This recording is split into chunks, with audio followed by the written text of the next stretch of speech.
Assalamualaikum warahmatullahi wabarakatuh. Nggak mirip ya sama Zainuddin MZ. Alhamdulillah wassalatu wassalamu ala rasulillah wa ala alihi wa sahbihi wa mawala. Pertama-tama saya pengen ngucapin terima kasih dulu buat teman-teman yang udah perhatian banget ngepoin Instagram saya.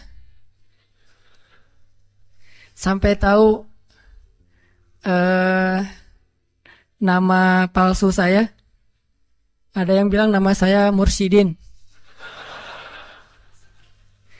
Sampai nyari nomor KTP saya, terus dia nggak tahu gimana cara dapetinnya di internet. Berinisial J. Justin. Iya. Dan juga buat komen-komennya yang inspiring walaupun nyelekit. Terus hari ini malam ini saya pakai armband ya. Cuman ini saya tulis tangan sendiri, nggak terlalu kelihatan. Ini tulisannya God bless jomblo.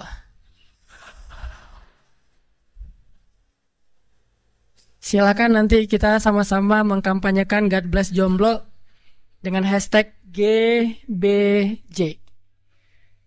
Mudah-mudahan dengan kita terus mendoakan teman-teman single. Maaf ya, bukan jomblo, single. Kalau jomblo kan ngenes ya. Kalau single lumayan. Ini artinya saya sangat empati kepada nasib teman-teman.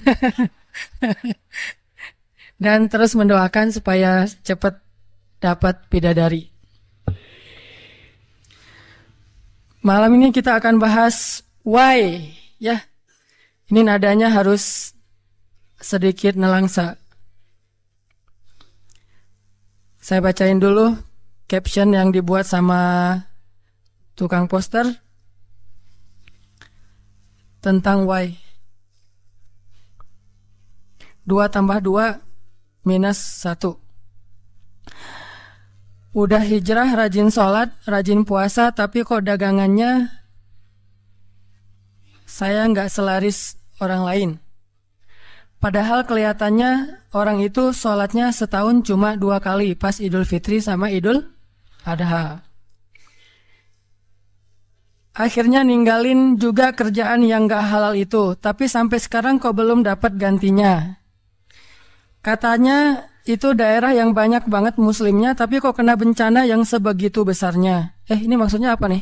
Kampung halaman saya. Bacaan Quran udah lancar, kerjaan udah oke, ganteng pula. Ini berat Ganteng pula, tapi kok jodohnya belum datang aja. Kenapa tuh Neng? Ya, ganteng udah dapat kerjaan, udah baca Al-Qurannya lancar, hafiz 30 juz. Juz 30. Kok belum dapat jodoh juga? Karena dia hanya membaca Al-Quran tetapi tidak melamar. Itu jawabannya. Udah lancar baca Quran kok belum dapat jodoh? Karena dia hanya membaca Al-Quran tetapi tidak mankhitbah. Tidak ta'aruf. Kadang apa yang udah kita usahain kok hasilnya nggak sesuai sama matematika kita. Kok 2 tambah 2 hasilnya bukan 4? Dan masih banyak lagi pertanyaan-pertanyaan yang pernah hinggap di kepala kita. Apalagi kalau iman lagi ngedrop bisa sampai muncul prasangka buruk kepada Allah. Nauzubillah min dzalik. Oke. Why? Jawabannya sederhana. Karena kita membandingkan diri kita dengan orang-orang lain, atau nggak usah diri kita deh. Kita membandingkan nasib orang beriman dengan nasib orang yang tidak beriman, sama-sama menggunakan dunia. Padahal Allah tidak banyak berjanji urusan dunia kepada orang beriman. Kalau mau ngebandingin, bandingkanlah orang beriman itu dengan akhirat dan orang yang tidak beriman dengan dunia.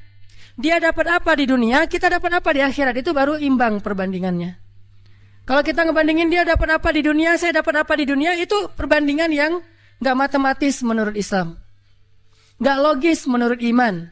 Baru logis kalau kita ngebandingin, dia orang misalnya riba, Terus dia bisa beli aset sekian. Saya nggak riba, dapat apa nanti di akhirat? Itu baru logis tuh menurut iman. Cuman kalau kita hitung-hitungan, dia kok mengawali usahanya dengan cara riba, saya dengan cara yang lebih syar'i, kok dia dapat sekian aset saya enggak? Ini secara hitung-hitungannya aja pertanyaannya udah salah sehingga tidak ada jawaban. Jadi kalau pertanyaannya udah salah, tidak ada jawaban. Makanya yang harus diperjelas dulu pertanyaannya, baru nanti ketemu jawabannya. Saya mau sharing sebuah kisah nih tentang dua orang laki-laki Bani Israel. Satu ahli surga, satu ahli neraka.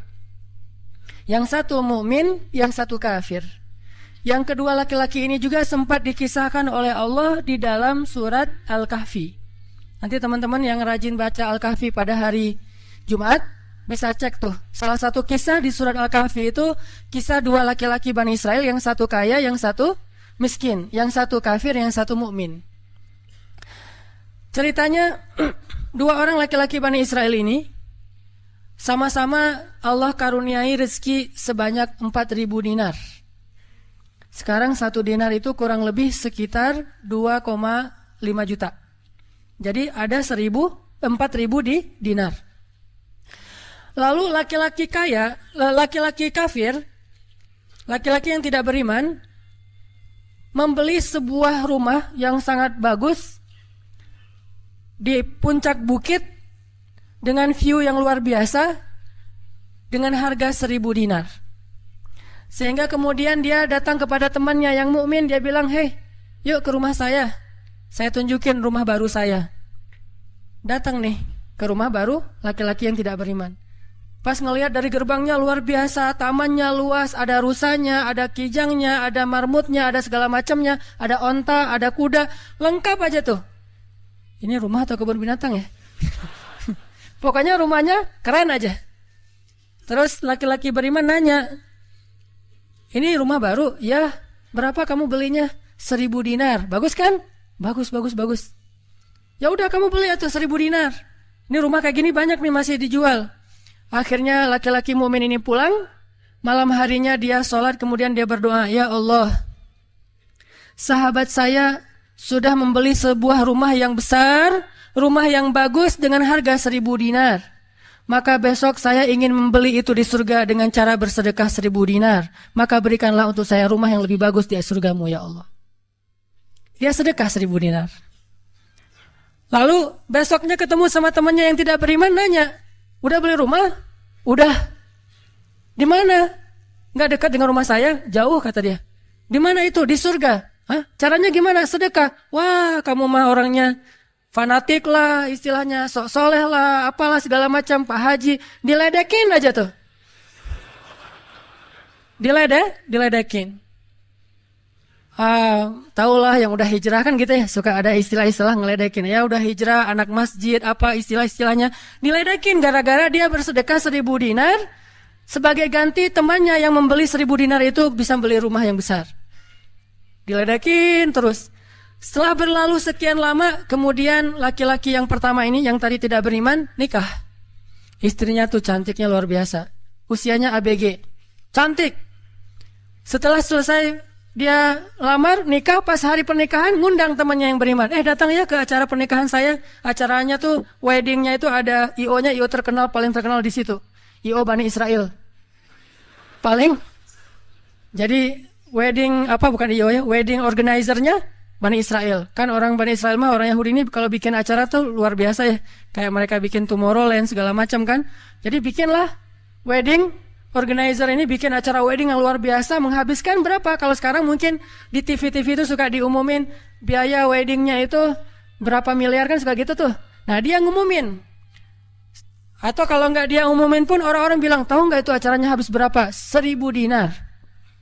Habis 1.000 dinar. Dia nanya, ini emang habis 1.000 dinar? Ya, maharnya 1.000 dinar. Mahar si cewek cantik. Cewek paling cantik di kota itu aja. Tidak ada lagi cowok kecuali pernah suka sama tuh cewek. Tapi dia dapat gara-gara punya uang 1.000 dinar. Saya pernah guyon sama istri saya.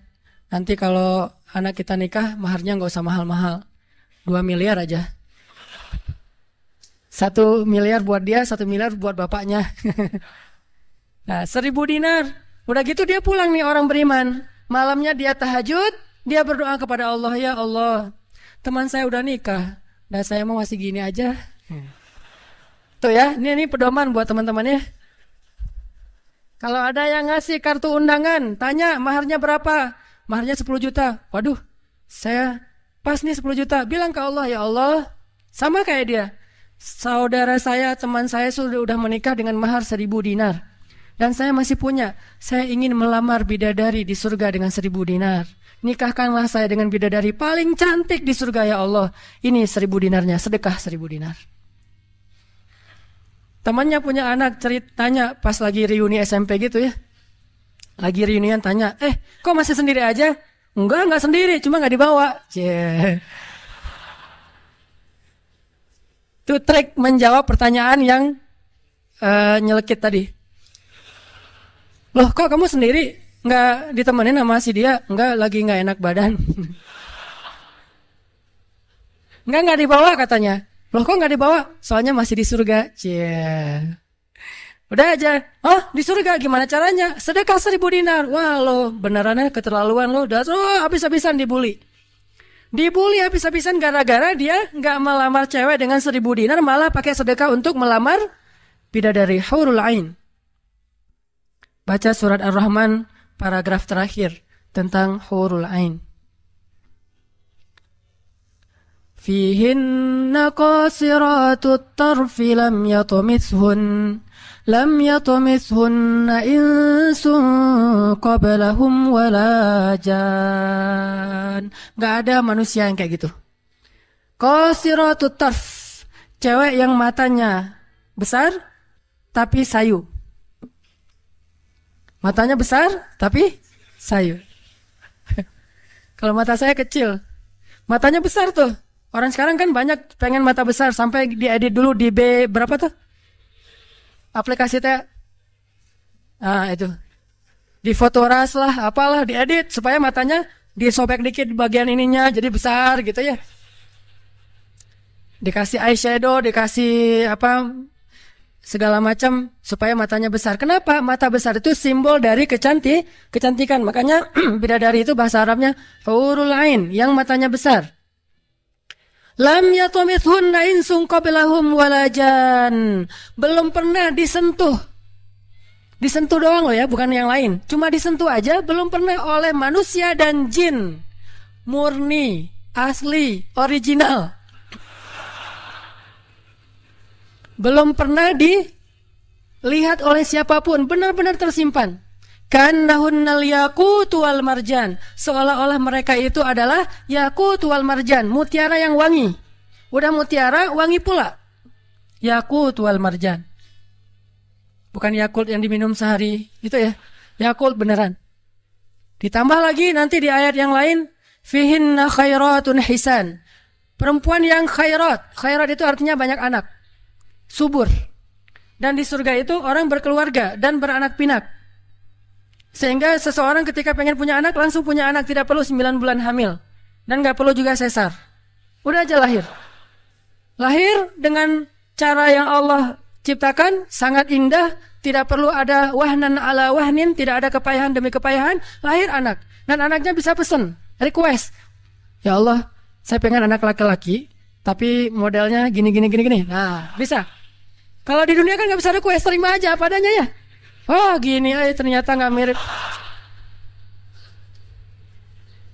Cuma di dunia, di akhirat mah bisa request, segalanya sesuatu juga bisa request.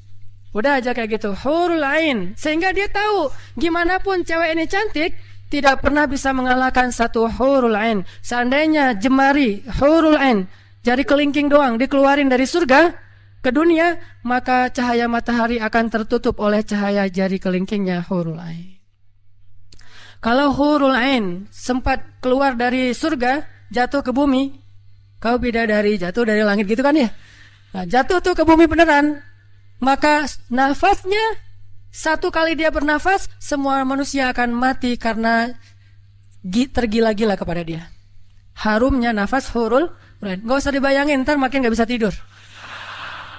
sekedar ilustrasi doang nih. Akhirnya dia lamar tuh hurul ain dengan sedekah 1000 dinar. Udah aja sih kayak gitu. Dan dia merasa, alhamdulillah saya lebih beruntung dari dia. Saya lebih beruntung dari dia. Gitu matematika mukmin. Baru setelah beberapa tahun, teman yang pertama tadi yang tidak beriman beli kebun. Kebun yang sangat luas. Lalu ngajak lagi teman yang beriman, yuk ke kebun saya. Kamu udah punya kebun? Udah, datang aja. Kamu tahu nggak nih kebun yang saya beli berapa? 2000 dinar. Kebun korma yang sangat luas, yang di dalamnya ada mata airnya sendiri, yang tidak seolah-olah tidak ada batas ketika kita memandangnya. Terus sepanjang mata memandang. Kebun kurma yang rindang, 2000 dinar. Lalu laki-laki ini pulang lagi, ya Allah, izinkan saya membeli kebun-kebun surgamu dengan 2000 dinar karena saudara saya itu udah membeli kebun di dunia. Sedekah lagi 2000 dinar. Terus kayak gitu sampai mereka tua. Yang satu meninggal dalam keadaan kaya raya tapi kafir, yang satu lagi meninggal dalam keadaan miskin tapi beriman. Siapa lebih beruntung? Tergantung matematika yang dipakai. Kalau matematikanya materi duniawi, pasti orang yang pertama yang tidak beriman lebih beruntung. Bisa menikmati dunia habis-habisan sampai hari tuanya. Tapi kalau matematikanya matematika mukmin, Rabbani, maka pasti yang kedua lebih beruntung dari yang pertama. Nanti setelah mereka meninggal, ini ceritanya panjang sekali dan kemudian jadi salah satu tafsir dari Al-Quran surat As-Saffat yang nanti kita baca. Di akhirat, kalau teman-teman tahu kalau kita baca tafsir itu ternyata ya, di surga itu punya jendela. Kayak rumah punya jendela. Cuman saya nggak tahu seperti apa bentuk jendelanya karena surga itu kata Nabi, ma la ainun ra'at wa la udhunun sami'at. Yang nggak pernah dilihat oleh mata, yang nggak pernah didengar oleh telinga, yang nggak pernah dibayangkan oleh imajinasi manusia. Yang jelas ada jendela itu di surga. Nah, jendela ini apa? Jendela ini dipakai untuk mengintip ke neraka. Jadi nanti kalau ada kisah-kisah penduduk surga menyelamatkan orang-orang di neraka itu lewat jendela itu. Kalau ada cerita penduduk surga dan penduduk neraka berdialog, itu lewat jendela itu. Bukan keluar dulu sama-sama keluar terus ada ruangan khusus dialog gitu, enggak. Atau pakai misalnya Skype gitu ya. Nelpon neraka pakai Skype. Celiling lagi disiksa. Aduh, ada yang nelpon, ntar dulu. Kan enggak ada yang gitu ya. Ini mah pakai jendela, jadi jangan pakai imajinasi teknologi yang sekarang. Nggak ada Skype, nggak ada WhatsApp call, video call gitu. Nggak ada line, yang ada lewat jendela. Begitu dia ngelihat ke jendela, dia langsung Allah berikan dimensi melihat neraka. Langsung Allah kasih ruang untuk bisa melihat neraka. Di neraka itu dia akan bertanya kepada malaikat neraka, ngasih kayak kertas gitu. Tolong cariin yang namanya ini. Cariin. Oh ya, ini masa nggak kenal kayaknya di surga. Emang siapa? Hananataki. Penduduk malaikat neraka mah nggak kenal. Amin. Aminin atuh. Mudah-mudahan semua kita tidak dikenal di neraka. Dikenal di surga insya Allah. Kalau ini mah nggak boleh heureuy. Ini serius nih mah. Udah aja ngasih nama gitu ya ke malaikat penjaga neraka. Kenal nama ini nggak? Oh ntar dulu nanya ke yang lain. Kenal nama ini nggak? Wah ada tuh yang di pojok sana tuh lagi dihabis-habisin sama malaikat. Udah malaikat yang itu bawain sini gitu. Pas dibawain ternyata itu adalah laki-laki tadi yang di dunia saling bersaing dalam memperkaya diri. Satu memperkaya diri di dunia ya, satu lagi memperkaya diri di akhirat. Bro, gimana nasib lo sekarang? Waduh, saya sekarang disiksa segala macam, dia ngaku kesalahannya. Lah kamu gimana? Dulu kamu katanya beli rumah di surga, terus nikah di surga, terus beli kebun di surga, udah dapat. Wah, bukan dapat lagi. Ternyata 1000 dinar itu bukan satu istana loh, bro. 1 dinar itu sekian ribu istana. Sekarang saya 1000 dinar, bayangin aja. Hah, gitu. Makin sakit kan ya? Makin nelangsa, makin stres. Udah di neraka stres pula, stroke lagi, kena kejang-kejang gitu. Enggak di neraka kejang-kejang aja enggak enak, stroke enggak enak, apalagi udah stroke-nya di neraka kan lebih enggak enak tuh. Orang kena penyakit jantung di dunia enggak enak, ini penyakit jantungnya di neraka lebih enggak enak lagi. Ini mah imajinasi saya. Sesuai dengan di Al-Quran surat As-Saffat, dialog antara penduduk surga dan penduduk neraka. Inilah teman-teman matematika untuk mengukur siapa lebih beruntung. Sehingga kita tidak perlu bertanya, kenapa? Why? Saya udah hijrah kok makin susah hidup saya. Dunia itu, akhirat enggak. Kalau kita mengukur amal kita hanya dengan dunia, kita bakal sering kecewa karena Allah tidak menilai dunia ini bahkan lebih ringan daripada 11 sayap nyamuk. Seandainya kata Nabi dunia ini di mata Allah ada harganya, pasti Allah gak mau ngasih dunia kepada orang yang tidak beriman. Gak mau. Berhubung dunia ini tidak ada nilainya, Allah kasihlah kepada orang yang tidak beriman. Sedangkan yang bernilai, Allah simpan untuk orang yang beriman dan sabar. Pakai kacamata Rabbani, cara pandang Allah Subhanahu wa Ta'ala. Sehingga ketika kita hijrah, kita minta tolong kepada Allah urusan dunia, tetapi kita yakin kalau kita istiqomah, ikhlas, maka di akhirat wa ma indallahi khair. Itu harus jadi mantra yang kita ulang-ulang tuh. Kalau teman-teman lagi cemburu dengan dunia, seseorang bilang wa ma indallahi khair. Apa yang ada di sisi Allah lebih baik. Udah gak jadi cemburu tuh. Saya pakai itu sebagai terapi buat diri saya sendiri. Kalau saya lagi ada rasa kayak kepengen apa yang orang punya, ada rasa iri, ada rasa cemburu, ada rasa kayak merasa orang lain lebih beruntung dari kita, saya selalu pakai mantra wa ma indallahi khair, wa ma indallahi khair, wa ma indallahi khair. Sehingga hilanglah rasa cemburu itu. Apa yang ada di sisi Allah lebih baik, apa yang ada di sisi Allah lebih baik, apa yang ada di sisi Allah lebih. Walal akhiratu khairul laka minal ula, wal akhiratu khairu wa abqa. Akhirat lebih baik bagimu dan daripada dunia. Akhirat lebih baik dan lebih kekal. Itu aja yang kita ulang-ulang mantranya. Wa ma indallahi khair. Udah aja senyum. Kita yang istiqomah gini-gini aja, orang lain yang tidak istiqomah, yang sudah melenceng jadi gitu. Ya udah, apa yang di sisi Allah lebih baik. Ada yang gara-gara misalnya dukun bertindak jadi nikah, kita bertindak sendiri nggak nikah-nikah misalnya ya. Ya udah aja, wa ma indallahi khair. Dan apa yang ada di sisi Allah itu bukan hanya akhirat tetapi juga dunia. Cuman Allah tidak memberikannya dalam waktu yang segera kepada mukmin karena Allah ingin melihat dulu ketabahan, kesabaran dan keistiqomahan kita. Matematika itu coba kita pakai dalam hidup. Kayak saya pernah dulu banget awal-awal saya di Bandung masih senang usaha-usaha gitu sebelum ada dakwah.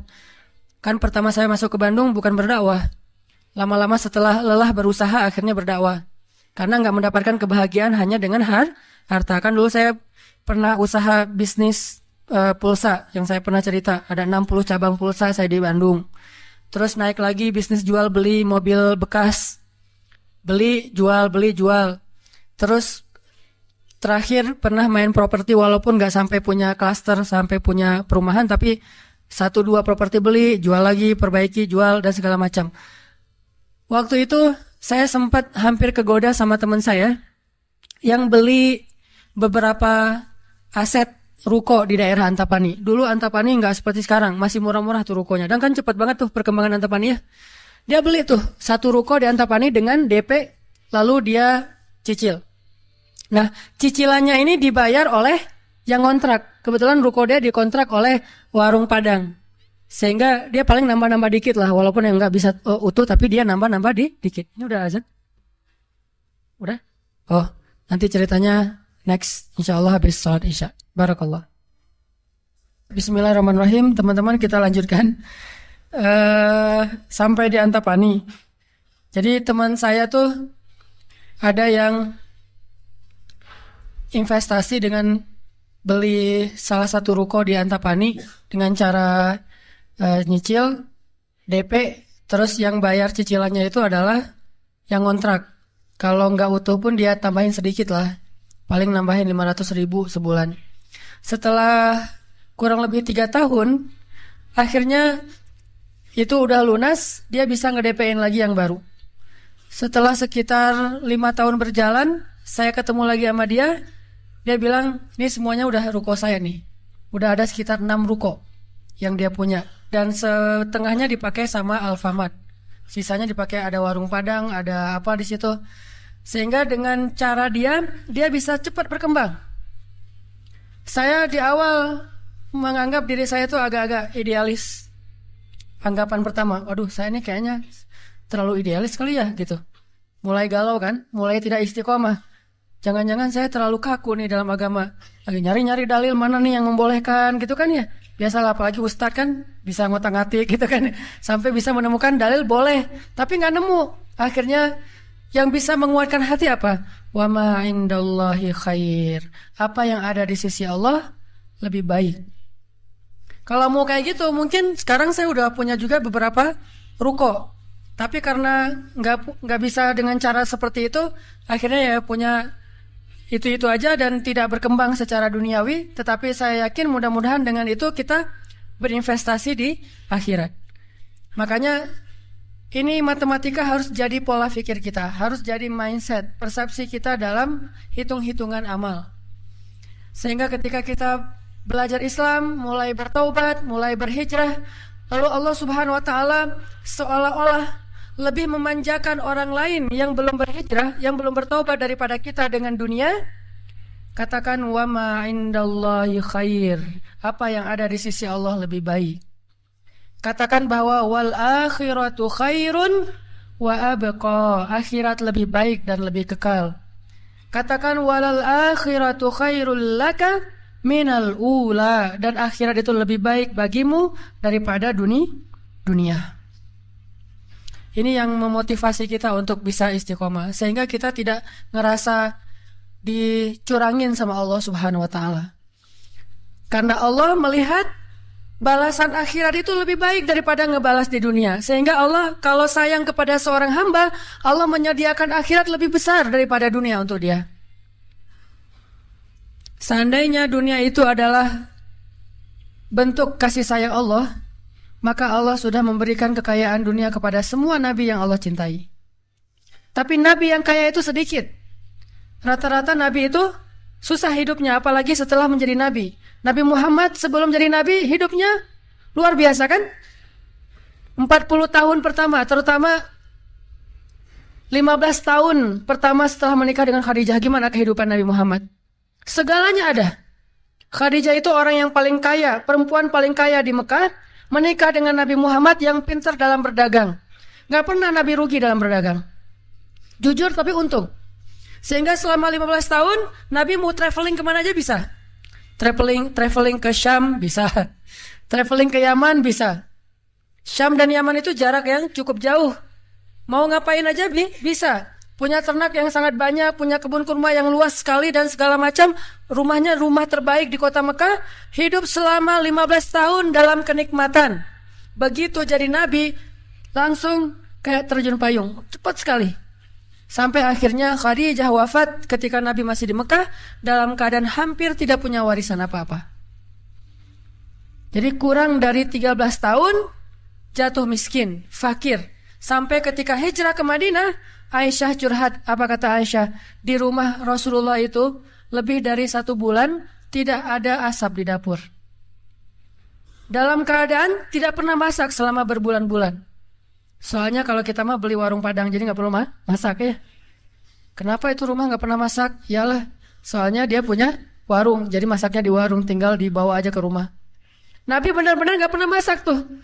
Coba bayangin, pernah gak Nabi bilang gini ke Allah, Allah, lah saya kan kerjanya sama Allah, kok malah jadi kayak gini, hidup saya jadi susah gini. Enggak pernah Allah Nabi mengatakan demikian. Kenapa? Karena Nabi tahu logikanya.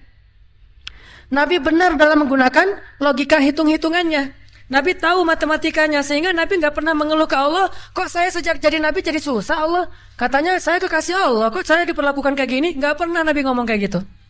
Kalau Nabi aja kekasih Allah, malah jadi susah gara-gara jadi kekasih Allah secara duniawi, tidak pernah mengeluh. Terus siapa kita mau mengeluh dan menuduh Allah dengan tuduhan-tuduhan yang tidak benar? Apakah kita merasa bahwa setelah kita berhijrah, Allah harus memberikan kepada kita dunia yang di mata Allah tidak ada nilainya? Berarti kita meminta kepada Allah sesuatu yang tidak baik dan membuang sesuatu yang baik. Itulah yang dulu pernah dinasihatkan oleh Musa kepada Bani Israel di dalam surat Al-Baqarah. Coba teman-teman lihat di surat Al-Baqarah itu ayat 61.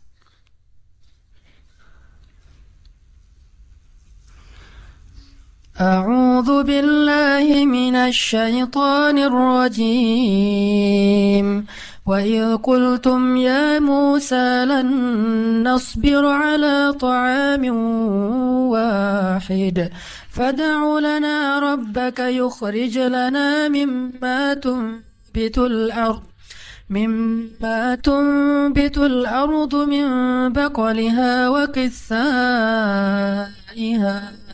وقثائها وفومها وعدسها وبصلها. Apa yang terjadi? Ketika orang-orang Bani Israel hijrah ke Palestina, lalu mereka mengeluh di Palestina karena setelah mereka hijrah, hidup mereka tidak menjadi lebih baik secara duniawi. Perasaan, kata Bani Israel, sama aja deh. Sejak kita hijrah, sejak kita masuk agama Yahudi, sejak engkau datang Musa, sawa'un alaina, nasib kami sama aja nih. Sebelum kamu datang dan setelah kamu datang, nasib kami tetap aja susah, wahai Musa. Ini logika Bani Israel. Makanya banyak Bani Israel itu yang kufur kepada Allah karena pakai logika ini. Logika 2 tambah 2 4. Itu logika Bani Israel. Kalau dalam urusan agama, beda kalau dalam urusan matematika. Jangan bilang, "Dek, 2 tambah 2 berapa?" 4. Bani Israel. Jangan. Itu mah matematika. Kalau dalam urusan agama itu logika Bani Israel. Mereka selalu menghitung-hitung itu dengan logika matematika duniawi. 2 tambah 2 4. Sehingga mereka selalu mengeluh, "Ya Musa, sama saja nasib kami engkau datang dan engkau tidak datang dulu. Sama-sama susah. Terus apa baiknya dengan kedatanganmu, wahai Musa?" Mereka menghitung kebaikan itu hanya dari sisi materi saja. Padahal kedatangan Musa telah mengeluarkan mereka dari perbudakan kalau mau dihitung lebih jujur di urusan dunia. Kedua, dengan kedatangan Musa, mereka akhirnya diselamatkan dari kejahatan dan kekejaman Firaun yang membunuh anak laki-laki mereka dan memperbudak anak perempuan. Apakah mereka lupa? Afala ta'qilun ya Bani Israel? Tidakkah kalian berpikir, wahai Bani Israel? Ditambah lagi dengan janji Allah untuk Bani Israel. Allah bukakan langit dan bumi untuk Bani Israel. Bayangin, Bani Israel lagi hijrah nih. Dari Mesir ke Palestina, di tengah jalan haus. Musa haus ngadu. Hashtag semuanya viral. Haus Bani Israel. Hashtagnya haus. Akhirnya Nabi Musa berdoa kepada Allah, "Ya Allah, beri mereka air." Keluarlah mata air satu untuk Bani Israel yang ada 12 suku. Berapa? 12 gitu? Lupa Ya gitu deh. Oh ini nih. Ya 12. Isnata asyara aina. 12 suku. Pakai satu mata air. Udah gitu karena Bani Israel ini orangnya gak bisa teratur hidupnya. Suka gak bisa ngantri, gak bisa teratur, gak sabaran. Pokoknya tamak aja. Begitu keluar satu mata air, mereka ada 12 suku, berantem. Ini gua duluan nih. Siapa lo? Ramai aja di antara Bani Israel. Cuma bahasanya saya gak ngerti, Ibrani. Bukan siapa lo. Udah aja gitu, rame sesama Bani Israel. Akhirnya mereka ngeluh lagi, "Musa, masa sih satu mata air? Ini rebutan nih, daripada kita nanti rame, daripada putus silaturahim, doain dong, minta 12 mata air." Nabi Musa berdoa lagi. Akhirnya keluar 12 mata air. Dimanja banget sama Allah. Udah keluar 12 mata air, mereka minum. Jalan lagi, "Musa, dari kemarin kita makannya perasaan roti wae. Gak ada daging gitu Musa?" Nanya daging. Ini kayaknya nih buffetnya nggak internasional nih, Asian food gitu, nasi gitu ya. Saya pengen sekali-kali dong Musa cari yang buffet yang international food gitu. Akhirnya Allah kasih manawasal, wah, kasih burung datang sendiri untuk disembelih. Datang tuh burung terbang depan Bani Israel, nunduk langsung gini. Enggak. Coba, burung Bani Israel. Coba ada nggak burung kayak gitu sekarang? Bebek gitu ya. "Pak, hari ini kita masak bebek." "Oh boleh. Bebek, datang sih bebek teh." Yam, yaitu ayam datang. Nggak ada kan sekarang kan ya. Allah tundukkan burung yang liar kepada Bani Israel, datang untuk disembelih langsung dibakar terus makan. Kemudian keluar lagi makanan-makanan luar biasa datang dari langit seperti datang kepada Maryam alaihissalam. Masih ngeluh juga. Terus jalan lagi. "Musa, haredang cenah. Panas." Datang awan menaungi Bani Israel. Mana ada manusia, bangsa di muka bumi ini selain para nabi yang dinaungi awan sepanjang perjalanan, coba. Kecuali Bani Israel dan orang-orang modern yang pakai kendaraan udah tertutup ya. Kalau dulu mah Bani Israel kemana mereka pergi, awan ngikutin. "Wan, sana ya, kata awan saya. Bukan si Iwan, awan. Udah aja jalan. Bani Israel mana? Kadang-kadang suka iseng. Nih lihat awannya nih, ikutin kita nggak ya? Lari ya, lari. Awannya ikut lari. Namanya Bani Israel, iseng. Tapi Allah masih diakal-akalin sama mereka kan. Yang pernah saya cerita, disuruh bayar zakat, mereka katakan kami mah zakat 2,5% mah itu orang pelit lah. Kalau zakat mah nggak usah tanggung-tanggung 2,5%, 10% kan Islam 2,5%, Nasrani 10%, dan Israel 100%. Hah? Sampai Musa aja kaget 100%. Benar gitu syariatnya 100%. Wah Musa 100% ya. Kami berani memberikan zakat 100%. Caranya gimana? Dikumpulin semua gandumnya, dilempar ke langit, terus dia bilang ya Allah ambil sesukamu, yang jatuh ke bumi itulah hak saya. Itulah Bani. Saya lempar semuanya, gandum, roti, segala macam, korma dilempar ke langit. Ya Allah ambil sesukamu ya Allah. Yang jatuh ke bumi berarti engkau ridho untuk saya. Mana ada yang nyangkut di tengah antara langit dan bumi kan? Pasti semuanya jatuh ke bumi. Oh berarti Allah nggak memerlukan itu, ya udah untuk kita aja. Yang penting kan kita udah niat nih 100%. Tapi Allah nggak mau nerima, ya udah itu akal-akalan Bani Israel. Makanya mereka ngeluh, ya Musa, di Palestina itu tidak ada sayur mayur. Kami kangen makanan-makanan di Mesir. Kalau teman-teman tahu Mesir itu sebetulnya nggak tandus-tandus amat. Mesir itu ada bagian yang salju. Jadi kalau mau ngerasain Eropa bisa ke bagian itu. Ada yang bagian yang benar-benar padang pasir. Ada yang bagian yang subur luar biasa. Nah, sampai mereka kangen dengan sayur-sayuran Mesir. Kangen dengan bayam, kalau di kita mah kangen dengan singkong, kangen dengan jengkol. Ya, pernah kangen jengkol?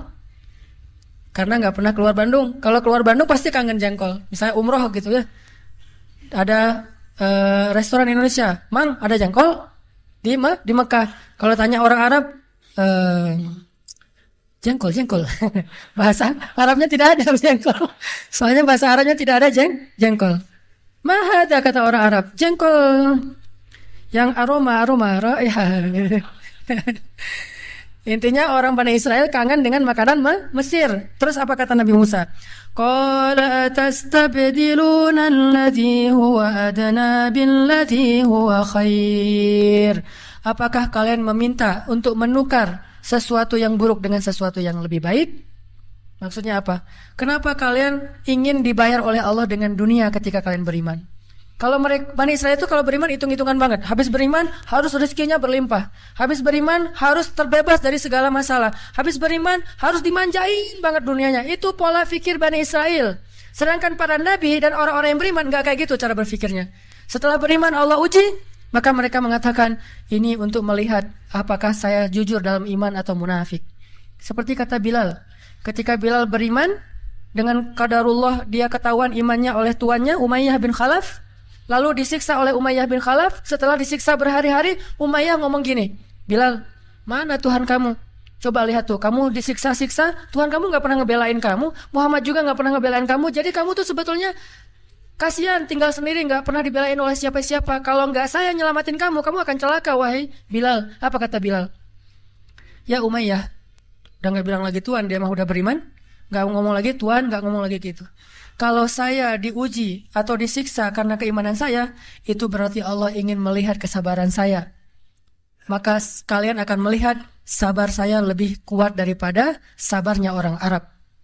Karena orang Arab Mekah itu terkenal dengan keteguhan dan kesabarannya. Saya akan lebih sabar daripada laki-laki Arab dan akan lebih kuat daripada gunung Uhud.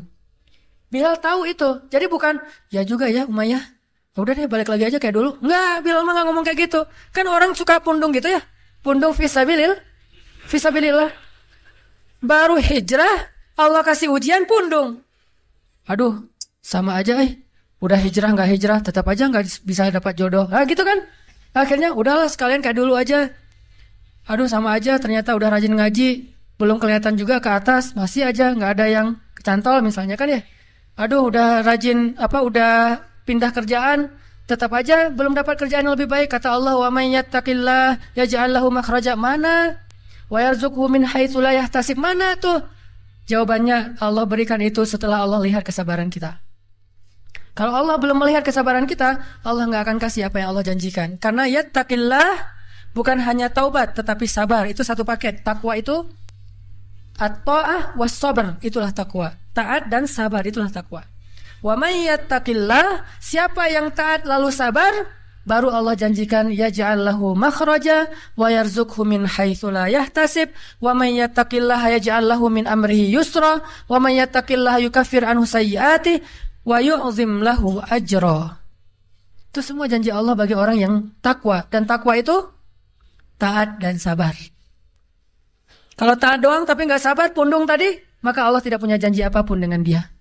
Ini logika yang dipakai oleh Allah, hitung-hitungan matematikanya Allah Subhanahu wa taala, sehingga kita tidak kecewa. Coba teman-teman buka surat As-Saffat surat 37. Surat As-Saffat surat 37 ayat 51.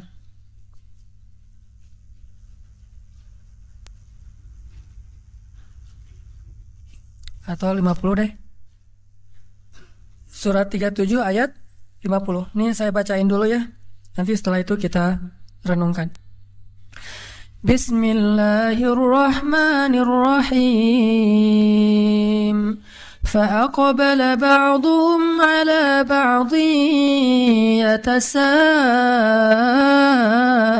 يتساءلون قال قائل منهم إني كان لي قرين يقول أئنك لمن المصدقين أإذا متنا وكنا ترابا وعظاما أئنا لمدينون قال هل أنتم مطلعون فاطلع فرآه في سواء الجحيم قال تالله إن كدت لتردين ولولا نعمة ربي لكنت من المحضرين أفما نحن بميتين إلا موتتنا الأولى وما نحن بمعذبين إن هذا لهو الفوز العظيم لمثل هذا فليعمل العاملون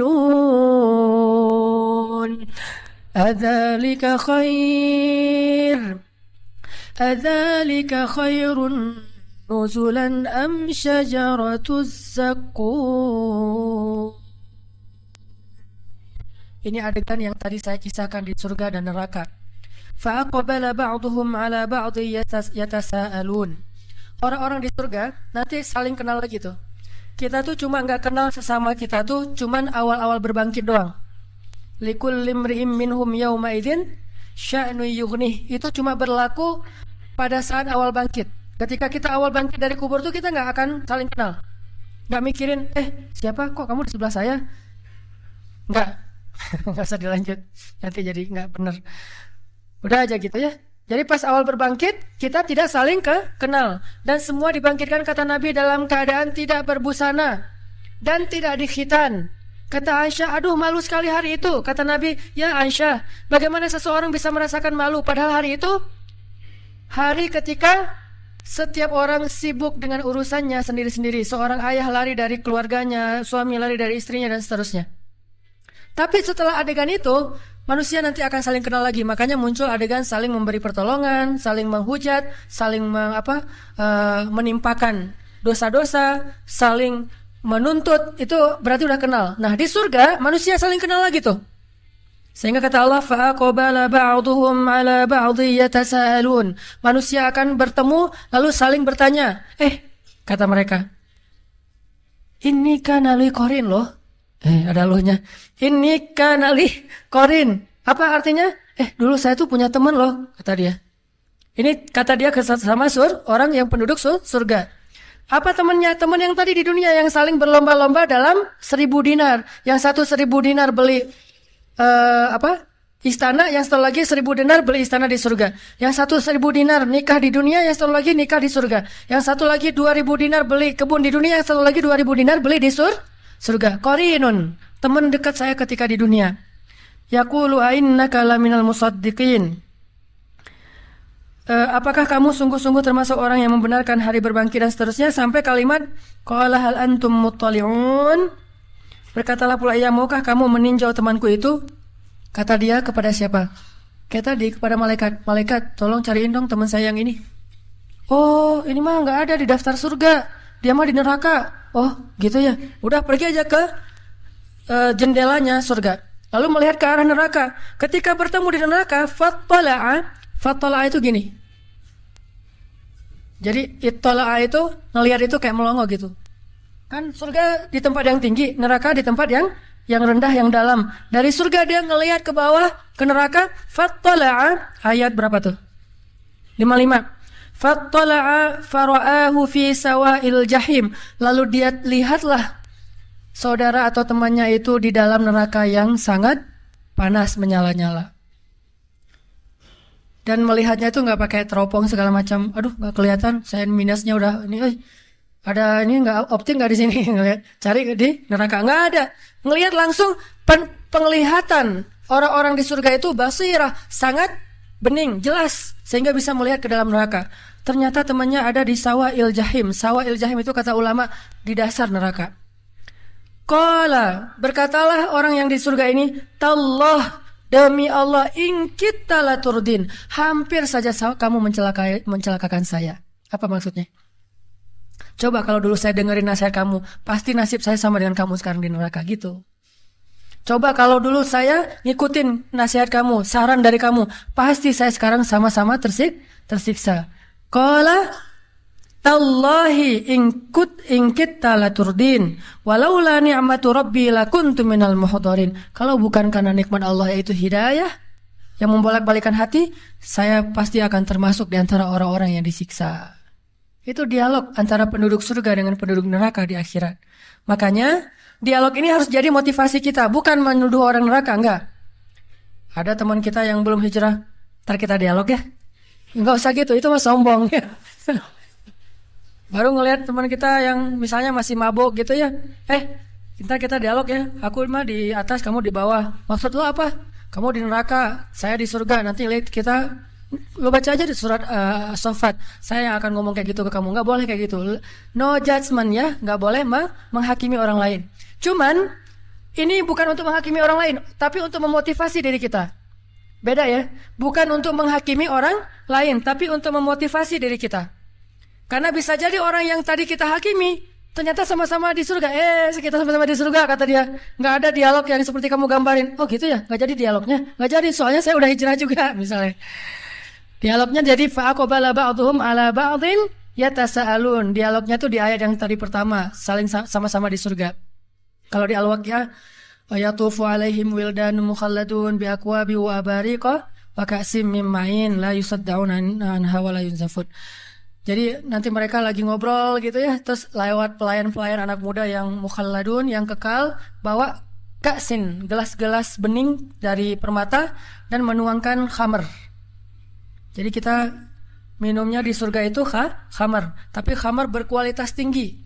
Yang kalau di dunia mungkin tidak ada nilai yang sanggup membayar khamr itu. Satu tetesnya aja lebih mahal daripada dunia dan seisinya. Sedangkan khamr di dunia, kadang kita ada khamr yang di beberapa kafe itu satu gelasnya atau satu botolnya 5 juta. Saya pas ngelihat harganya, wah 5 juta, mending saya kredit motor nih. Namanya juga orang pas-pasan. Orang 5 juta itu untuk minum doang tuh. Kita 5 juta lumayan bisa modal usaha. Di dunia aja khamr bisa 5 juta satu botol. Di akhirat satu tetesnya lebih mahal daripada dunia dan seisinya. La yusaddauna anha wa la yunzifun. Tidak akan mabuk orang yang meminum minuman itu. Minum sesukanya, lezatnya lebih lezat, tetapi tidak akan menghilangkan pikiran atau akal mereka. Jadi kita tos, gimana dulu di dunia? Wah, kenapa kamu mabuk gitu? Ternyata dia bawa dari gitu ya. Nggak boleh ya. Nggak boleh Pak. Saking ada sahabat yang kayak gitu? Ada, mau mati aja bawa khamr. Bukan ke surga bawa khamr ya. Mau mati aja bawa khamr. Siapa dia? Seorang sahabat Nabi yang udah hijrah tapi gak bisa berhenti minum. Cuma itu doang yang dia belum bisa hijrah. Yang lain udah hijrah. Sehingga dia berdoa, dia bilang ke anak-anaknya, wahai anak-anakku, kalau ayah nanti meninggal, kuburkanlah ayah di bawah pohon anggur. Sehingga buah-buah anggur yang jatuh ke tanah yang sudah busuk, kemudian masuk ke dalam tanah, cairannya itu bisa membasahi tulang-tulang ayah. Coba, saking ediknya dengan khamar. Sampai meninggalnya aja pengen di bawah pohon anggur, itu artinya bawa khamar ke akhirat. Dia mau meninggal aja bawa anggur tuh. Nah ternyata nggak ada itu di surga, nggak ada orang minum khamar. Loh kok mabuk ya? Perasaan di surga nggak ada yang mabuk deh. Nih jangan-jangan mereknya apa nih? Nggak ada ya di surga maya. Semuanya lurus. Sehingga dialog itu akan terjadi nanti di akhirat. Ini motivasi buat kita. Sehingga kalau misalnya kita sedikit ngerasa agak kayak kok hidup saya susah gini, padahal udah hijrah, bilang aja apa yang ada di sisi Allah lebih baik. Saya udah mudah-mudahan dapat di akhirat. Kalau misalnya orang lain bisa membeli segala macam di dunia, kita belinya lewat sedekah aja, lewat dua rakaat sholat, lewat tasbih. Kita mengatakan misalnya Subhanallahil azim, subhanallahi wa bihamdi. Itu pahalanya apa? Satu kali mengucapkan Subhanallahil azim, subhanallahi wa bihamdi, pahalanya Allah tumbuhkan satu pohon kurma di surga. Sehingga satu pohon kurma ini kalau kita berjalan 100 tahun, itu belum keluar dari naungannya, saking rindangnya pohon kurma di surga. Cuma bilang Subhanallahil azim, subhanallahi wa bihamdi. Kalau dibalik Subhanallahi wa bihamdi, subhanallahil azim, Allah beratkan timbangan kita. Cuma bolak-balik itu aja pahalanya beda-beda. Coba teman-teman lihat orang yang saking semangatnya kerja, biasanya teman-teman dari etnis Tionghoa misalnya, kan mereka semangat-semangat tuh kalau kerja. Dia jualan, dia punya kafe misalnya, atau punya sebuah stand di mall, udah punya kafe, masih jualan yang perintilan-perintilan di depan toko tuh. Kadang-kadang jual yang nggak terlalu mahal. Loh kok dia masih mau jualan kayak gitu-gitu, padahal dia udah punya kafe yang perintilan pun dia lakukan. Lumayanlah buat isi pulsa, lumayanlah buat bensin, lumayanlah buat bayar pembantu. Dia masih mikirin yang kecil-kecil, padahal dia udah punya toko yang besar. Kenapa kita sebagai muslim mengabaikan yang kecil-kecil yang Allah tawarkan pahalanya besar? Udah kok, udah tahajud, udah tambahin aja yang perintilan. Subhanallahil azim wa bihamdi, subhanallahi wa bihamdi wa subhanallahil azim. Itu kan perintilan kan? Kalimatan khafifatan 'alal lisan, habibatan ilar rahman, thaqilatan fil mizan. Subhanallahi wa bihamdi, subhanallahil azim. Itu perintilan loh. Gampang ngucapinnya, tetapi pahalanya luar biasa di sisi Allah SWT. Jadi nggak boleh bilang, kan udah tahajud, kan udah umroh, kan udah tilawah, kan udah. Sama kayak orang tadi, kan udah punya toko, kenapa masih jualan yang kecil-kecil di depan tokonya? Begitu juga kita, kan udah tahajud, kenapa masih mikirin subhanallah, subhanallahan? La haula wala quwata illa billah. Itu adalah satu box perhiasan di dalam surga, disimpannya di bawah arasy, bukan di bawah tempat tidur. Di bawah arasy. Siapa yang mengucapkan la haula wala quwata illa billah, Allah memberikan kanzun. Kanzun itu kayak harta terpendam yang tersimpan di bawah arasy Allah Subhanahu wa taala. Sehingga pas kita nanti masuk surga insyaallah, tiba-tiba Allah mengatakan, "Abdi, hambaku, ini untuk kamu." Ya Allah, ini dari mana? Dari la haula wala quwata illa billah. Wahai hambaku, ini untuk kamu. Dari mana? Dari subhanallah, dari alhamdulillah, dari Allahu akbar, dari la ilaha illallah. Artinya kalau orang membeli dunia dengan hal-hal yang kayak gini, kita membeli akhirat dengan hal-hal yang seperti itu. Dan wa ma indallahi khair. Itu teman-teman logika yang saya pengen sharing. Dan para sahabat semuanya menggunakan logika ini walaupun nasib mereka beda-beda. Ada Abu Hurairah yang makan aja susah. Ada Abdurrahman bin Auf yang susah kalau nggak makan, selalu makan gitu ya. Ini beda dua sahabat. Abu Hurairah kan makan susah kan ya. Dia susah dengan kemiskinannya. Abdurrahman susah dengan kekayaannya. Abdurrahman, ngapain kok kamu sedih? Saya kaya. Oh, kaya sedih ya. Ada orang kaya sedih. Usman, kenapa kamu kok diam aja? Ya ini saya lagi mikir kok saya kaya ya. Aduh, sombong gini kalau lagi di kita mah ya. Kaya tapi dia mikir. Aduh, kok kaya ya? Salat nangis, kenapa salatnya lagi nangis? Banyak masalah ya? Enggak, justru saya nggak punya masalah. Nggak punya masalah nangis. Kalau kita banyak masalah nangis, kalau sahabat nggak punya masalah nangis. Kenapa? Mereka yakin orang yang miskin itu lebih duluan masuk surga daripada orang kaya 500 tahun. Cuman sih orang kaya kalau udah masuk surga lebih tinggi nanti karena dia sedekah. Tapi kan 500 tahun lumayan ya. 500 tahun terkatung-katung di padang mahsyar, coba ngapain?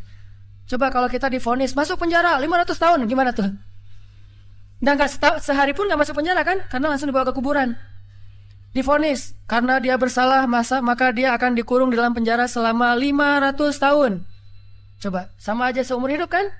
Bayangin 1500 tahun itu di padang mahsyar, itu paling sedikit jaraknya dengan orang miskin. Makanya Nabi berdoa, ya Allah, hidupkan saya sebagai orang miskin, matikan saya sebagai orang miskin, bangkitkan saya bersama orang miskin.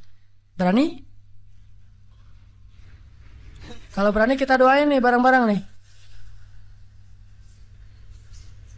Berarti emang kita butuh belajar. Termasuk saya sih, saya juga nggak pernah berani. Saya ngedoa kayak gitu. Saya tahu semua doa Nabi itu baik, tapi yang ini saya nggak berani. Gini, ya Allah, coba kalau kita minta, ya Allah berikan kepada saya apa yang diminta oleh Rasulullah. Jangan ngomong gitu. Jangan-jangan kita nggak sanggup dengan apa yang diminta oleh Rasulullah. Salah satunya doa tadi tuh, sanggup nggak? Ya Allah, saya susah mau doa, nggak tahu mau minta apa. Ya kayak Rasul aja deh ya Allah, gitu. Ternyata Rasulullah mintanya apa? Ya Allah, hidupkan saya sebagai orang miskin. Begitu kita udah amin, miskin nih. Allah, masalahnya di mana ya dari doa saya? Orang nggak ngerti ya nih. Nah ini kenapa bisa kayak gitu? Gara-gara dia nggak paham logika Allah. Dia minta aja terus nggak tahu cara pandang Allah itu luar biasa. Allah itu maha bijaksana, sedangkan kita butuh kebijaksanaan dari Allah Subhanahu Wa Taala. Makanya kalau belum berani doa, ya Allah hidupkan saya sebagai orang miskin, doa kayak Umar aja. Ya Allah, ini agak lebih ini dikit nih, lebih ringan dikit. Kalau tadi kan berat banget tuh, ini agak medium lah, nggak terlalu bold. Ini yang medium ya, yang mediumnya gini. Ya Allah, berikanlah bagi saya harta secukup yang saya butuhkan. Secukup yang saya butuhkan. Secukup keperluan saya. Kalau saya perlu jalan-jalan, ada. Jangan diperjelas, tapi ya segitu aja. Umar mah doanya kayak gitu. Ya Allah, berikan saya harta secukup yang saya butuhkan. 2 helai pakaian, 1 dicuci, 1 dipakai. Yang udah kotor dicuci, yang ini dipakai, yang udah kering.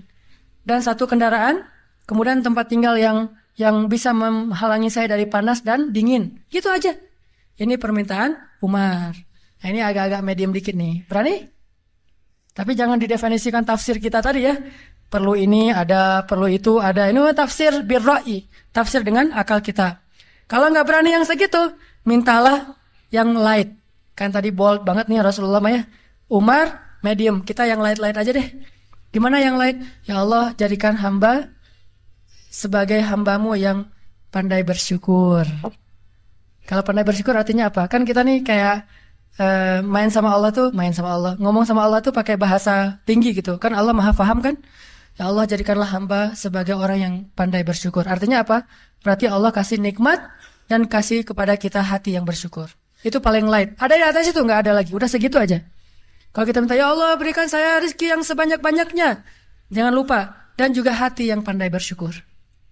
Inni as'aluka ilman nafi'a wa qalban syakira wa rizqan wasi'an. Jangan rizqan wasi'an, tapi qalban kufur. Nah, ini na'udzubillah min dzalik. Seperti sa'labah. Oke, itu aja yang bisa saya sampaikan pada malam ini. Mudah-mudahan bermanfaat. Kesimpulannya apa teman-teman? Kesimpulannya, wa ma indallahi khair. Jadi jawabannya dari 2 tambah 2 adalah wa ma indallahi khair. Logika hitung-hitungan orang beriman dengan orang kafir itu berbeda.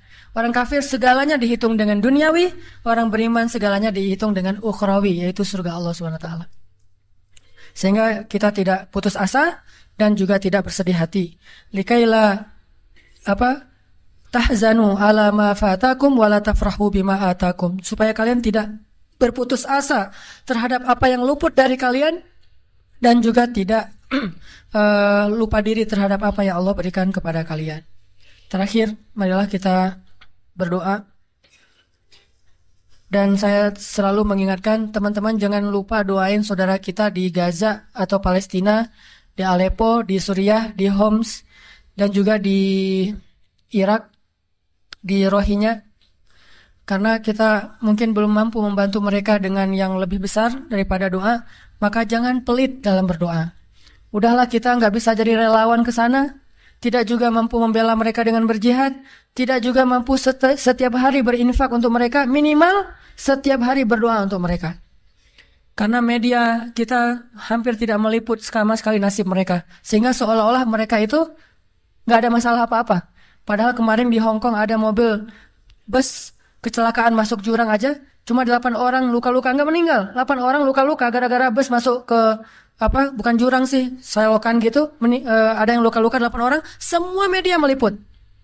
Giliran kaum muslimin ratusan ribu orang dibombardir di negara-negara itu, tidak ada yang meliput. Mudah-mudahan Allah Subhanahu wa taala memberikan mereka pertolongan karena nasib mereka luar biasa sangat memilukan. Kalau nggak kita sebagai saudaranya yang mendoakan, lalu siapa? Kemudian mudah-mudahan juga media-media yang dipegang oleh kaum muslimin bisa concern menyuarakan hak-hak orang yang tertindas. Ini bukan hanya masalah agama tapi masalah kemanusiaan yang lebih universal. Jadi kalau ada orang yang ngomong alasan 1000 alasan, saya kira dia berarti tidak punya lagi nilai kemanusiaan atau semangat kemanusiaan dalam hatinya. Kemudian kita doakan juga supaya Indonesia ini bisa ikut membantu negeri-negeri yang tertindas itu secara politik dan juga atas nama negara, bukan hanya atas nama bangsa. Berita terakhir, Raja Qatar sudah menyediakan sebuah kota di Palestina. Dia bikin kota, bukan bikin apartemen, bikin kota yang ada sekitar ratusan apartemen. Raja Qatar nih bikin kota di Palestina khusus untuk korban perang. Jadi korban perang itu bisa ngungsi ke kota itu, jadi kayak kota baru gitu. Dan lebih luas daripada Kota Baru Parahyangan, sekitar 3 kali lipat daripada Kota Baru Parahyangan. Bayangin, Kota Baru Parahyangan dibikin oleh seorang raja dan hanya dikhususkan gratis buat korban perang. Ini kalau penguasanya beriman, dan kita berdoa untuk penguasa-penguasa kita, semoga Allah Subhanahu wa taala menetapkan hatinya dalam keimanan dan memberikan ke dalam hatinya keberanian dan inisiatif untuk membela kebenaran itu benar dan kebatilan itu batil, sehingga tidak ada keraguan-raguan di dalam hatinya. Bismillahirrahmanirrahim. Alhamdulillahirabbil alamin. Alhamdulillahilladzi an'ama 'alaina ni'matal iman wal islam. Allahumma ij'alna laka dzakkarin, laka syakkarin. Allahumma ilaika aslamna wa bika amanna wa 'alaika tawakkalna wa bika khasamna. نعوذ بعزتك أن تضلنا أنت الحي الذي لا يموت والإنس والجن يموتون اللهم ظلمنا أنفسنا ظلما كثيرا فإنه لا يغفر الذنوب إلا أنت فاغفر لنا مغفرة من عندك وارحمنا إنك أنت الغفور الرحيم ربنا آتنا من لدنك رحمة وهيئ لنا من أمرنا رشدا واجعل لنا من كل ضيق مخرجا ومن كل هم فرجا ومن كل عسر يسرا اللهم انصر الإسلام والمسلمين اللهم انصر المسلمين في فلسطين اللهم انصر المسلمين في سوريا اللهم انصر المسلمين في العراق اللهم انصر المسلمين المستضعفين المظلومين في روهينيا اللهم انصر المجاهدين في كل مكان اللهم وحد صفوفهم وسدد رميهم واشفي جرحاهم وارحم شهداءهم اللهم ألف بين قلوب المسلمين كما ألفت بين قلوب المهاجرين والأنصار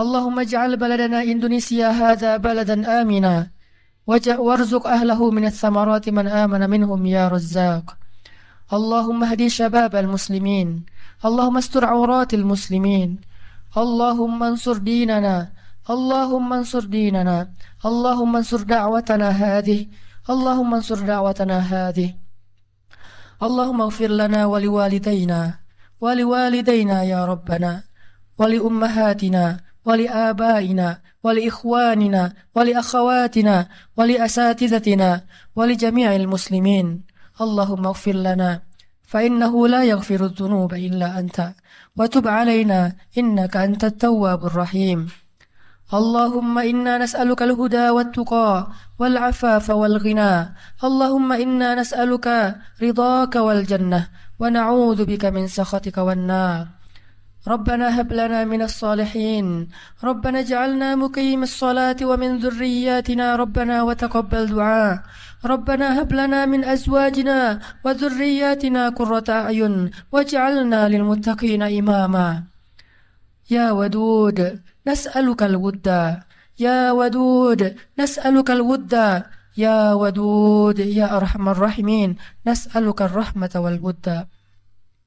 Rabbana atina fid dunya hasanah wa fil akhirati hasanah wa qina adzaban nar wa adkhilnal jannata ma'al abrar ya azizu ya ghaffar ya rabbal alamin. Ya Arhamar Rahimin, Engkaulah yang maha terpuji di langit dan di bumi. Seluruh makhlukmu memujimu dan bertasbih kepadamu siang dan malam ya Allah. Tidak sedikit pun pujian-pujian kami menambah keagunganmu ya Allah, dan tidak sedikit pun dosa-dosa kami mengurangi dan merugikanmu ya Allah. Engkau maha terpuji. Engkau tidak butuh kepada hamba-hambamu. Kamilah yang butuh kepada Engkau ya Allah. Hilangkanlah sifat sombong di dalam hati kami, terutama sombong kepadamu ya Allah. Kami berlindung dari sifat sombong. Tidak mungkin orang yang memiliki sombong sekecil zarrah pun masuk surga ya Allah. Engkaulah yang maha agung. Engkau maha mulia ya Allah. Sedangkan kami hina, kami rendah di hadapanmu ya Allah. Kami butuh kepadamu ya Allah. Ampunkanlah dosa kami ya Allah. Ampunkanlah dosa ayah ibu kami ya Allah. Ampunkanlah dosa ibu kami ya Allah. Jika ibu kami pernah punya salah kepada kami ya Allah, sesungguhnya kedurhakaan kami lebih besar daripada kesalahan ibu kami ya Allah. Jika ayah kami pernah menyakiti hati kami ya Allah, sesungguhnya dosa-dosa kami kepada beliau jauh lebih banyak ya Allah. Ampunkanlah dosa ibu kami ya Allah. Jika dia pernah salah kepadamu ya Allah, itu karena ibu kami tidak faham, tidak mengerti. Dia belum belajar Islam sedalam yang kami pelajari. Karena waktunya dihabiskan hanya untuk mendidik kami, waktunya dihabiskan untuk menafkahi kami ya Allah. Hampir tidak punya waktu bagi ayah ibu kami untuk belajar Islam, duduk di dalam majelis ilmu sebagaimana yang kami alami, karena mereka bersusah payah untuk bisa menafkahi anak-anaknya. Ampunkanlah dosa mereka ya Allah. Ampunkanlah dosa ayah dan ibu kami ya Allah. Rahmati keduanya ya Allah. Sayangi keduanya ya Allah. Sayangi ayah kami ya Allah. Sayangi ibu kami ya Allah. Seperti mereka menyayangi kami ya Allah. Seperti diam-diam mereka mengasihi kami ya Allah. Jadikan setiap tetes susu ibu kami sebagai kebaikan di sisimu ya Allah baginya. Dan jadikan setiap tetes keringat ayah kami sebagai kebaikan di sisimu untuknya ya Allah. Ya Arhamar Rahimin, anugerahkanlah untuk kami anak-anak yang soleh-soleha. Janganlah Engkau menghukum kami karena kedurhakaan kami kepada ayah ibu kami. Engkau menghukum kami dengan kedurhakaan anak-anak kami kepada kami, ya Allah. Sesungguhnya Engkau menghukum seseorang sesuai dengan amal perbuatannya. Janganlah Engkau menghukum kedurhakaan kami dengan kedurhakaan anak kami kepada kami, ya Allah. Ampunkanlah dosa kami. Siapa lagi yang bisa mengampuni dosa selain Engkau ya Allah? Siapa lagi yang bisa menghapus segala kesalahan selain Engkau ya Allah? Siapa lagi yang bisa kami harapkan segala kebaikan kecuali kepadamu ya Allah? Iyyaka na'budu wa iyyaka nasta'in. Iyyaka na'budu wa iyyaka nasta'in. Kepadamu kami berserah diri ya Allah. Kami berhijrah dengan niat mencari ridha-Mu ya Allah. Ingin memperbaiki diri kami ya Allah, ingin meninggalkan keburukan-keburukan di masa lalu kami ya Allah. Terimalah kedatangan kami ya Allah di sisi-Mu, sebagaimana Engkau menerima kedatangan kaum muhajirin kepada orang-orang Ansor di Madinah ya Allah. Sesungguhnya pertolongan-Mu dan penerimaan-Mu lebih baik daripada penerimaan kaum Ansor. Terimalah kami ya Allah, bimbinglah kami di sisi-Mu ya Allah. Janganlah Engkau lepaskan kasih sayang-Mu dari kami. Janganlah Engkau melepaskan rangkulan-Mu dari kami. Rangkul kami ya Allah dalam kasih sayang-Mu. Janganlah Engkau biarkan kami tersesat setelah mendapatkan petunjuk. Beri kami kekuatan untuk melawan hawa nafsu kami sendiri ya Allah. Beri kami kekuatan untuk melawan keburukan-keburukan yang ada pada dalam diri kami sendiri ya Allah. Beri kami kekuatan untuk menundukkan keinginan-keinginan yang tidak Engkau ridhoi dalam diri kami, ya Allah. Beri kami kekuatan dan keistiqomahan untuk terus berada di jalan-Mu, ya Allah. Ya Rabbana, tolonglah saudara-saudara kami di seluruh dunia, ya Allah. Tolonglah saudara-saudara kami yang tertindas di Palestina, ya Allah. Tolonglah saudara-saudara kami yang tertindas di Suriah, ya Allah. Di Aleppo, ya Allah. Yang setiap hari jatuh korban dari orang-orang yang tidak berdosa. Anak-anak kecil yang bahkan baru saja lahir, ya Allah. Baru saja menghirup udara di dunia. Sudah kembali kepadamu dalam keadaan terzalimi, ya Allah. Tolonglah saudara-saudara kami di Suriah. Tolonglah saudara-saudara kami di Irak. Tolonglah saudara-saudara kami yang terusir di Rohingya, ya Allah. Siapa lagi yang bisa menolong mereka selain Engkau, ya Allah? Engkau maha kuasa atas segala sesuatu. Wa makaru wa makarallahu wallahu khairul makirin. Orang-orang kafir itu punya rencana jahat, sedangkan Engkau maha mengetahui rencana mereka. Gagalkanlah segala rencana jahat mereka, ya Allah. Bantulah saudara-saudara kami yang berjihad di seluruh dunia, ya Allah. Yang membela agamamu, ya Allah. Yang difitnah seolah-olah mereka para penjahat, padahal mereka lah yang membela orang-orang yang tertindas. Mereka lah yang membela anak-anak yatim. Mereka lah yang melindungi para janda-janda yang terusir dari rumahnya sendiri, ya Allah. Bantulah mereka, satukanlah barisan mereka. Janganlah Engkau biarkan mereka berpecah belah, karena hanya mereka harapan kami setelah Engkau, ya Allah. Ya Rabbana, beri petunjukmu kepada pemimpin-pemimpin kami, ya Allah. Sayangilah pemimpin-pemimpin kami, ya Allah. Jadikanlah pemimpin-pemimpin kami pemimpin yang adil, ya Allah. Hilangkanlah rasa dengki dari hatinya, ya Allah. Lenyapkanlah kesombongan dari hatinya, ya Allah. Sesungguhnya Engkau maha menerima doa hamba-hambamu. Kami tidak ingin pemimpin-pemimpin kami celaka karena kemurkaan-Mu, ya Allah. Karena jika Engkau murka, tidak ada yang bisa menghalangi, ya Allah. Sebelum Engkau marah kepada setiap orang-orang yang durhaka, beri mereka petunjuk, ya Allah. Beri petunjuk kepada seluruh pemimpin-pemimpin kami, dan bimbinglah ulama-ulama kami, dan kuatkanlah kami agar setia di dalam barisan para ulama kami, ya Allah. Ya Rabbana, jadikanlah negeri kami yang tercinta ini Indonesia, negeri yang aman, dan berilah rezeki kepada orang-orang yang beriman di dalamnya, ya Allah. Dan berikanlah kepada kami orang-orang solih yang akan memimpin kami dengan keadilan dan ketakwaan. Anugerahkan untuk kami keturunan-keturunan Umar bin Khattab yang adil. Anugerahkanlah untuk kami keturunan-keturunan Umar bin Abdul Aziz. Anugerahkanlah untuk kami pemimpin seperti Nur bin Zinki. Anugerahkanlah untuk kami pemuda-pemuda seperti Ashabul Kahfi. Anugerahkanlah untuk kami pemuda-pemuda seperti Muhammad Al-Fatih. Anugerahkanlah untuk kami pemuda-pemuda yang pemberani, yang cerdas, yang kreatif, yang solih, yang di tangan mereka Engkau akan memenangkan agamamu, ya Allah. Berilah petunjuk kepada para pemuda Islam di Bandung, pemuda Islam di seluruh Indonesia, ya Allah. Berkahilah pertemuan kami ini, ya Allah. Maafkanlah jika kami punya banyak dosa di dalam pertemuan ini, ya Allah. Mungkin kami terlalu berlebihan, mungkin kami salah ucap, ampunkanlah dosa kami, ya Allah. Rabbana, beri kami kebaikan di dunia dan kebaikan di akhirat, dan lindungilah kami dari api neraka. Sejak Rasulullah wafat, berkali-kali Bilal minta izin kepada Abu Bakar untuk ikut jihad dan gak pulang lagi ke Madinah, pengen tinggal di tempat yang lain. Udah gak kuat lagi berada di Masjid Nabawi.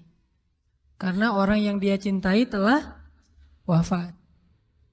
Tapi gak diizinkan oleh Abu Bakar sampai akhirnya setelah sekian lama membujuk Abu Bakar bisa diizinkan, pergilah Bilal dan akhirnya Bilal tinggal di Syam. Kalau sekarang Suriah. Di sanalah Bilal menikah. Jadi selama ini dia asik dengan cintanya kepada Rasulullah sehingga gak sempat mikirin pernikahan. Baru berangkat ke Syam, sampai di Syam Bilal menikah di sana.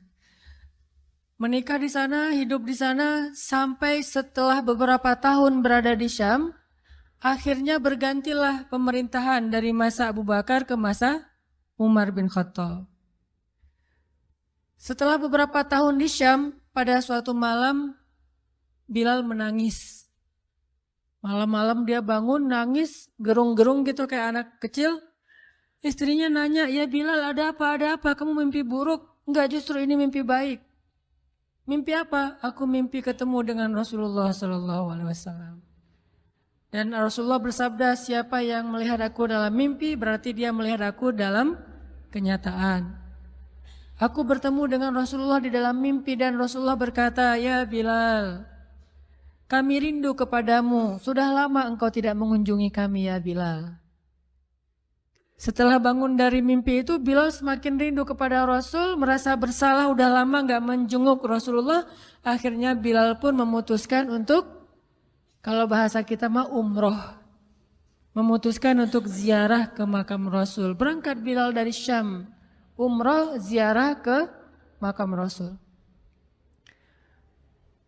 Melihat Bilal masuk lagi ke kota Madinah, penduduk Madinah itu berasa seperti hidup lagi di zaman Rasul.